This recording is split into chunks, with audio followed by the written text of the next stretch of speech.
Hello guys, this is Optometry Akhilesh Kumar. This time Optometry Academy welcomes you all with a new video on Strabismus classification. Let's get started after a short intro.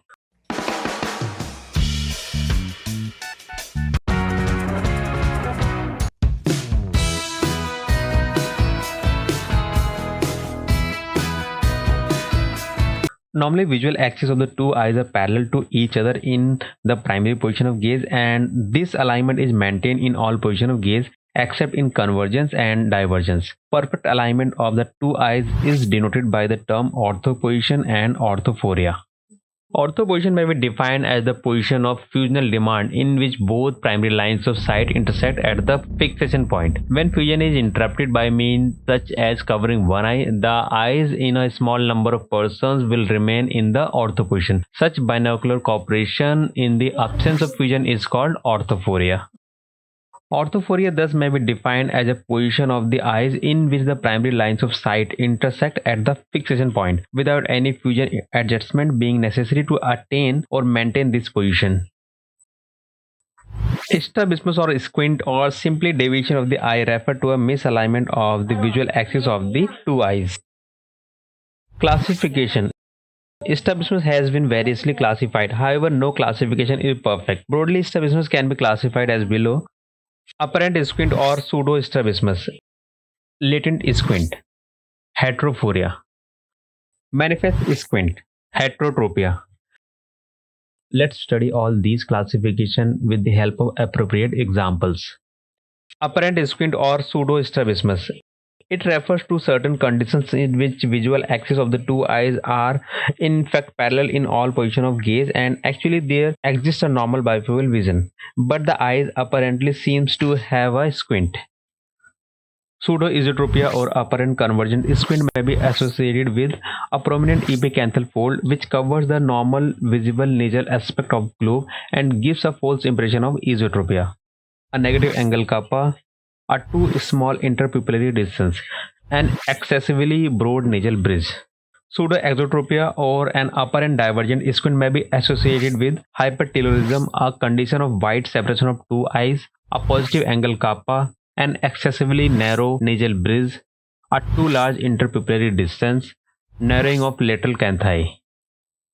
Other conditions in which an eye may look to have an apparent strabismus are marked facial asymmetry, ophthalmos, exophthalmos. Latent squint, heterophoria. Heterophoria, the term introduced by Stevens, refers to a condition in which the tendency of the eyes to deviate is overcome by the fusion reflex during binocular vision.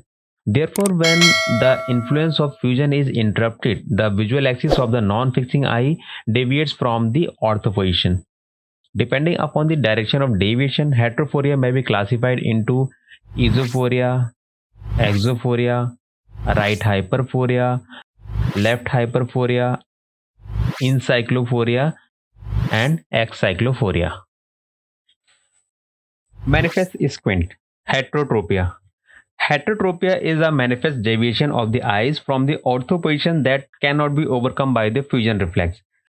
Heterotropia can be variously classified as follows: depending upon concomitance of deviation, depending upon the direction of deviation, depending upon the consistency of deviation, depending upon fixation behavior, depending upon the time of onset, depending upon the etiology. Let's study all these classification of manifest squint one by one with appropriate examples. First one is manifest squint depending upon concomitance of deviation. It can be classified as comitant strabismus and incomitant strabismus. Comitant strabismus. It is a type of manifest squint in which the angle of squint remains constant in all directions of gaze with either eye fixing. The term concomitant is considered synonymous with the comitant. However, the recent literature prefers the term comitant over concomitant. Incomitant strabismus. It is a type of heterotropia in which the angle of deviation varies with the deviation of gaze and or with the eye used to fixate. Incompetence may be caused by innervational, mechanical, or restrictive factors. It includes the following conditions: A and B pattern heterotropias, spatial ocular motility defects such as Duane's retractor syndrome, paralytic squint. Depending upon the direction of deviation, esotropia or convergent squint. It denotes inward deviation of the globe. Exotropia or divergent squint. It implies outward deviation of the eyeball. Right hypertropia. The right eye is elevated relative to the left. Any of the eye may be fixing eye. Left hypertropia. Left eye is elevated relative to right. Any of the eye may be fixing. Encyclotropia. The deviated eye is intorted, that is 12 o'clock meridian of the cornea is rotated inward. Excyclotropia. The deviated eye is extorted, that is 12 o'clock meridian of the cornea is rotated outward. Depending upon the constancy of deviation. Constant squint. When the deviation remains constant in all direction of gaze, at all times and at all distances of fixation. Intermittent squint. When the deviation may be present sometimes and absent at other times under similar conditions of vision and fixation distances. It may develop in conditions of stress and strain and also in patients with decompensated heterophoria. Periodic squint. It appears repeatedly under the same set of conditions. Example, a squint may always be present for a particular distance of fixation and absent for others. This term is not commonly used and such patients are also labeled as having intermittent squint. Depending upon fixation behavior. Unilateral squint. The same eye always deviates and the second normal eye fixates. Alternating squint. Either of the two eyes can deviate and fixate with the other eye. Bilateral squint. In it, both eyes are squinting simultaneously. It is seen very rarely. Depending upon the time of onset. Congenital strabismus.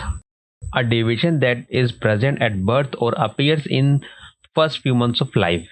In the recent literature, the term congenital strabismus has been almost replaced or is used synonymously with the infantile strabismus, which includes all form of deviation with an onset during first 6 months of life. Acquired strabismus. A deviation that develops after 6 months of life. Depending upon the etiology. Depending upon the etiology, causative mechanism, following terms are in use. Accommodative heterotropia, in which act of accommodation has a major influence on the deviation.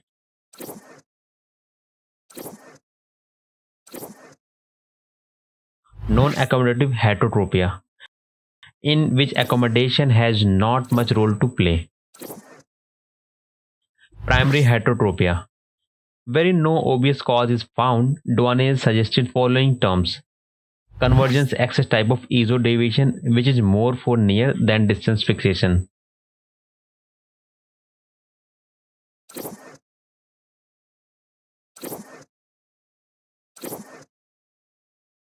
Divergence insufficiency type of ESO deviation, which is more for distance fixation than near.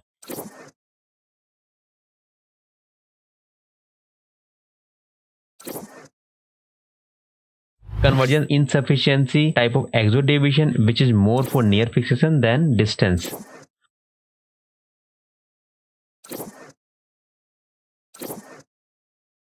Divergence axis type of exodeviation, which is more for distance fixation than near.